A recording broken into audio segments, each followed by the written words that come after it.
Hola amigos, saludos, buenas tardes. Como siempre con ustedes, una semana más. Inauguramos semana con la inestimable colaboración de Asistencias Los Ángeles y en la persona del doctor Francisco Castilla, a quien ya quiero saludar. Buenas tardes, Hola, doctor buenas Castilla. Tardes, buenas tardes, José. Todavía estoy buenas tardes, recordando el interesantísimo tema de la pasada semana y el porcentaje tan tremendo de Eso, ciudadanos. Te quedó Sí, grabado, sí. me acuerdo que... Bueno, pues es que fue tremendo. Pues sí, efectivamente, el 98% de los accidentes por atropello tiene la culpa el peatón. Pero Bueno, en los que tiene la culpa el peatón, la culpa es seguir usando el teléfono móvil. Es que es tremendo. Sí. Es que así es la distracción por norma general ya ahora que tenemos en nuestras calles, pero es Pues que es así. le quiero decir que a partir del programa yo he recibido en mi WhatsApp un chiste curiosísimo a propósito de lo que estábamos hablando, y así me lo hicieron notar. Se ve un paso de peatones, me van a permitir, aunque resulte, en fin, un paso de peatones, 2 o 3 peatones así mirando el teléfono móvil, y así como paso de ceda al paso, ¿no? Y debajo ponía paso de En fin, ya comprendemos. Pero pues sí, es verdad que porque es que yo no comprendo todavía por qué tiene que ser, por qué hay que ir tecleando por la calle. Mira, puedo pasar que vayan hablando por teléfono, vale, no está bien hecho. Pero bueno, por lo menos vas mirando y vas viendo lo que...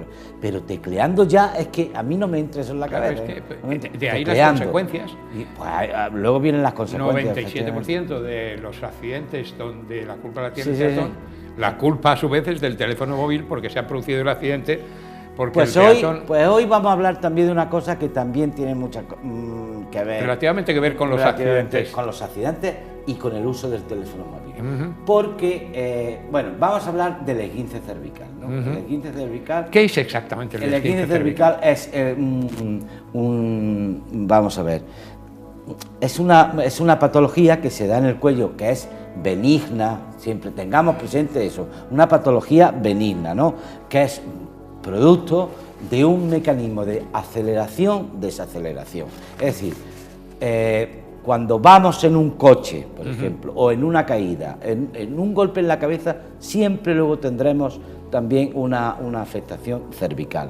Entonces, cuando vamos en un coche y nos alcanzan, nos dan un golpe por detrás, que muchas veces es porque vamos distraídos con el teléfono móvil, que por eso he empezado el programa diciéndolo así, damos al coche delante. Entonces el coche delante hace un mecanismo, el conductor o los acompañantes, los pasajeros, de extensión, hiperextensión, hiperflexión, hiperextensión del cuello, ¿vale? Eso hace que se contracture en un momento toda la musculatura que hay alrededor de la columna vertebral cervical. Entonces, al contracturarse, pues hace que esa columna se ponga rígida, porque ahí hay una curvatura fisiológica, pero al tener este mecanismo hace que se ponga rígida, que se alinee verticalmente la columna. Entonces eso nos da una sensación, pues, del cuello cargado, el cuello contracturado, dolor, eso nos hace un intenso dolor cervical, un intenso dolor cefalea, en fin, todo eso lleva una patología que viene desarrollada en lo que se llama el síndrome postraumático cervical, vómitos, mareos, síndrome vertiginoso, también vértigo, dolor de cabeza, dolor de cuello cervical, que en sí.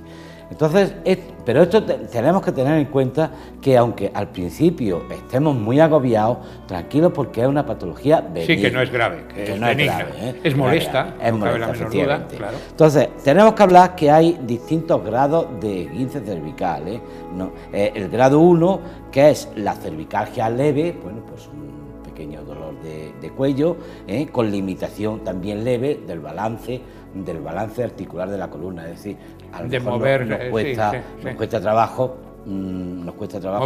mover el cuello, efectivamente. Luego, el grado 2, que es la cervicalgia con contractura muscular, pero asociada a puntos dolorosos a punto doloroso, es decir, que cuando exploramos a la digitopresión, exploramos con los dedos el cuello y las apófisis de la columna del paciente, pues siente dolor, ¿no? Entonces, y ahí además el balance articular está mucho más limitado. Efectivamente, ya no se puede girar el cuello a derecha o a izquierda, ya nos cuesta en el ángulo que... mirar al techo, nos cuesta trabajo mirar porque automáticamente nos mareamos. Sí, entonces ese es el grado 2. Luego el grado 3... El grado 3 ya es más serio. Ahí está la cervicalgia está presente siempre, pero aquí están alterados por los reflejos osteotendinosos, a lo mejor ya no tenemos reflejos, no podemos reaccionar.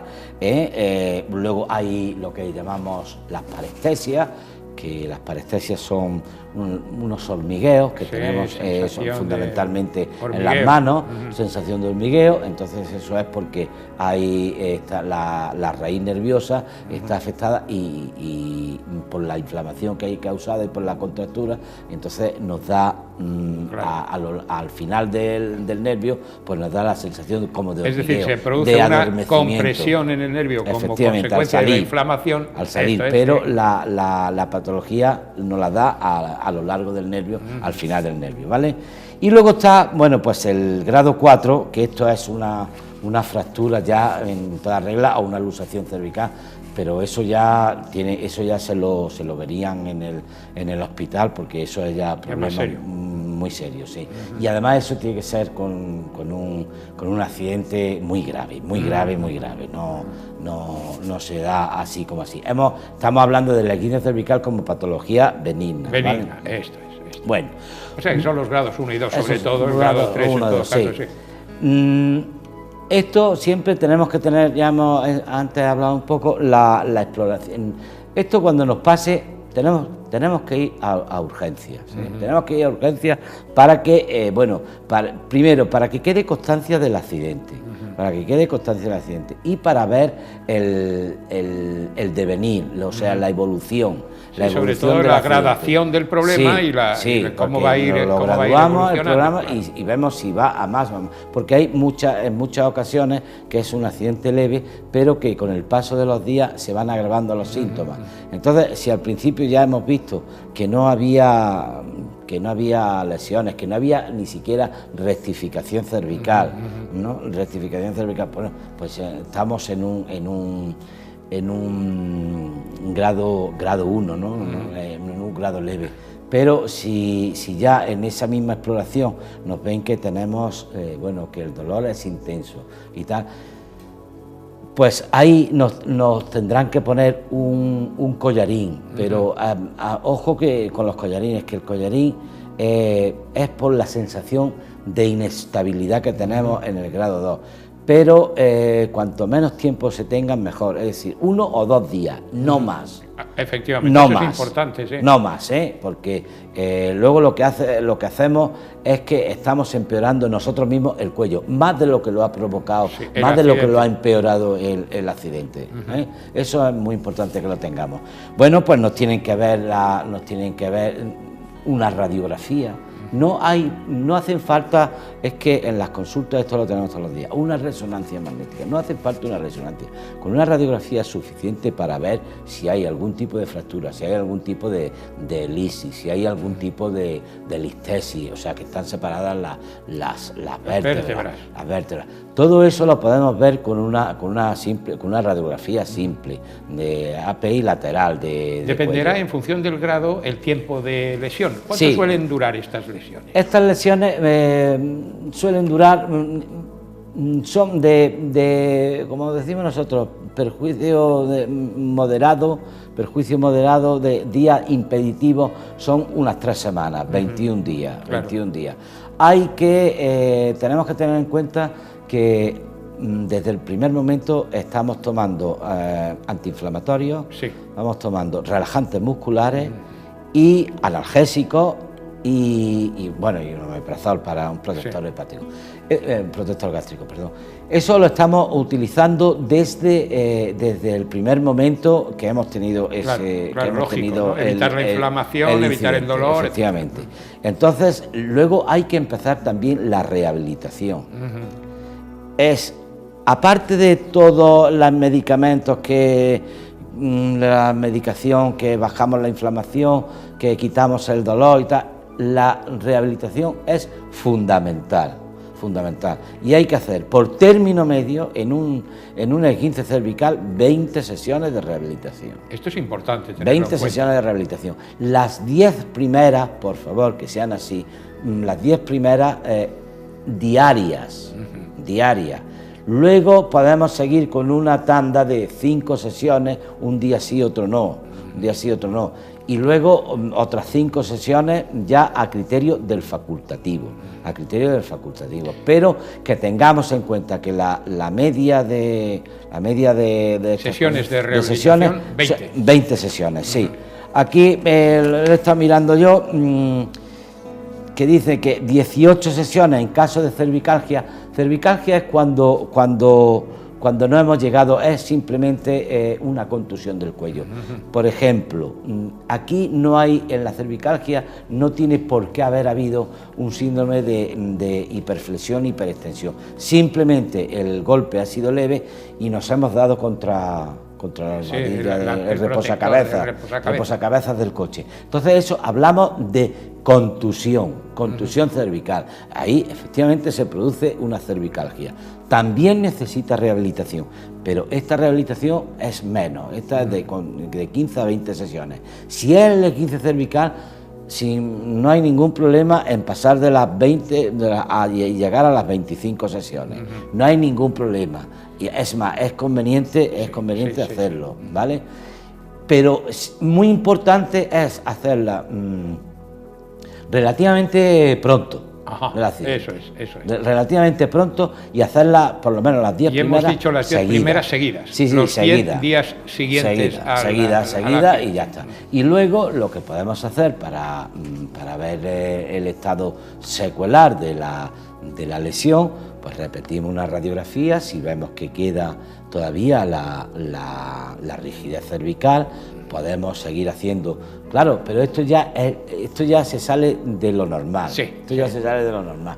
Que lo normal son, efectivamente, ese tratamiento 20-25 analgésicos, etcétera, y sí, 20-25 analgésicos, antiinflamatorios y es. relajantes musculares. Bueno, los relajantes musculares tenemos que tener cuidado porque tienen tendencia al sueño, entonces los tomamos por la noche nada más, Pero en fin, todas estas cosas que yo se las estoy diciendo, el facultativo que les va atendiendo, que lo sigan atendiendo, ya se la irán indicando.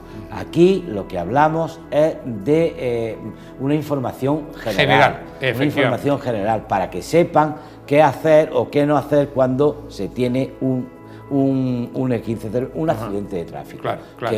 Que por decir de alguna, que te gustan mucho las estadísticas, en los juicios que se celebran por estas cosas, porque no se llegan a acuerdos y tal con las compañías de seguros, entre ellas, entre particulares y tal, del 98 al 99% son por esguince cervical. Hay un baremo de tráfico que ahí luego se puntúan las secuelas que han quedado. Bueno, pues ahí prácticamente lo único que se utiliza es el síndrome postraumático cervical. Claro. Sí, porque además es un problema que se presta también se presta, a cierta picaresca. Efectivamente, ¿no? Sí, porque claro, es que aquí el dolor, que es sí, es algo tan subjetivo. Es muy subjetivo, subjetivo. Claro. Entonces el mismo tipo de dolor, según la escala claro, aquí lo medimos por la escala del dolor, que es decir, de 0 a 10, dígame usted ¿cuánto le duele? Claro, eso es muy subjetivo.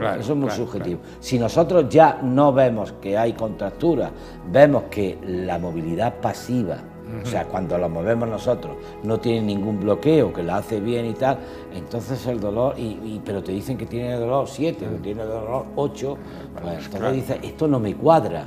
Y entonces ahí hay mucha picaresca y es lo que intentamos corregir desde el punto de vista médico. Desde el punto de vista médico. Nosotros tendemos tendemos, porque esto lo vemos bastante, estoy viendo las ambulancias y en eso lo vemos con cierta frecuencia cuando en los accidentes de tráfico y vamos con la ambulancia, pues tendemos desde el primer momento a sujetar ese cuello en el momento del accidente, hasta que vemos la radiografía que no hay ninguna lesión, y entonces ya ese primer día con sus relajantes y sus analgésicos y antiinflamatorios, al segundo día por supuesto ya sin collarín, aunque nos duela, aunque nos pongamos peor, sin collarín, y luego ya pues empezar la rehabilitación a los 3 o 4 días. Importante. Con lo cual tendremos aproximadamente un mes, 4 o 5 semanas de... Es todo el proceso de evolución del problema. Porque es lo primero que dije cuando empezamos el programa y es lo último que voy a decir. No nos olvidemos que es una patología benigna, que lo vamos a pasar muy mal durante ese periodo de tiempo porque creemos que no nos vamos a mejorar, que esto va a ser para toda la vida. No. Tranquilos que eso se pasará y que no... Sí, que es una patología que no es grave y eso es muy importante. Caer en mayor problema. Doctor Castilla, como siempre ha sido un placer contar con su presencia. Pues la verdad es que se nos hace muy... Se nos termina, ya ha visto usted que acaba de llegar el regidor para decirnos que ya estábamos fuera de tiempo. Ya estábamos fuera de tiempo. Pero es que son temas tan absolutamente interesantes y nos absorben, se nos pasa el tiempo como si nada. Pues espero que también les pase a ustedes, amigos telespectadores, a quienes, por cierto, deseo, como al doctor Castilla, una feliz semana. Le espero dentro de 7 días. Aquí estaremos, ¿De qué vamos a hablar dentro de 7 días? Pues ya nos vamos a poner más serios, José Ignacio. Vamos a hablar de una cosa que bueno, que le tenemos mucho respeto porque hay que tenérselo, pero que puede resultar grave y muy grave, de los accidentes cerebrovasculares. Tremendo. Eso es tremendo, sí. Pues para eso nos va a dar casi para un par de programas seguramente. Pues sí, pues nos dará, con toda probabilidad. Muchas gracias, doctor Castilla. Muchas gracias a ustedes, amigos telespectadores. Volvemos dentro de 7 días. Hasta entonces, procuren ser felices y reciban el saludo de José Ignacio Blanco. Hasta la semana que viene.